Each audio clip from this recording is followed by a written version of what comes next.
अस्सलाम वालेकुम। मैं मोहम्मद खान, मैक इनोवेशन से। आज आप लोगों को बताना है कि यूएसपी यूनिक सेलिंग पॉइंट क्या होता है।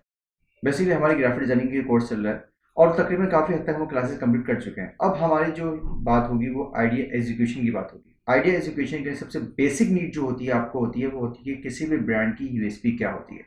उसी यूएसपी को लेते हुए हम टैगलाइन लिखेंगे और उसी यूएसपी को लेते हुए हम डिज़ाइन सोचेंगे और उसका डिज़ाइन एग्जीक्यूट करेंगे।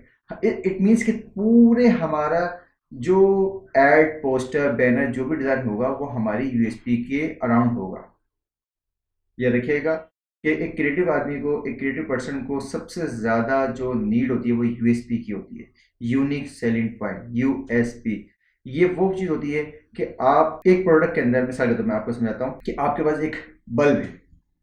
वो बल्ब मार्केट में और लोग भी बेच रहे हैं, लेकिन आपका जो बल्ब है सेवर है वो ज़्यादा लॉन्ग लास्टिंग है। आप उसकी 1 साल के बजाय 1.5 साल इसकी वारंटी दे सकते हो, इतना लॉन्ग लास्टिंग। उसकी जो वाइटनेस है और प्रोडक्ट से ज़्यादा है। मिसाल के तौर पे अगर आपके पास कोई वॉशिंग डिटर्जेंट है, आपको पता है कि यार ये बहुत क्विक एक ही धुलाई में सफाई कर देगी, ये उसकी यूएसपी।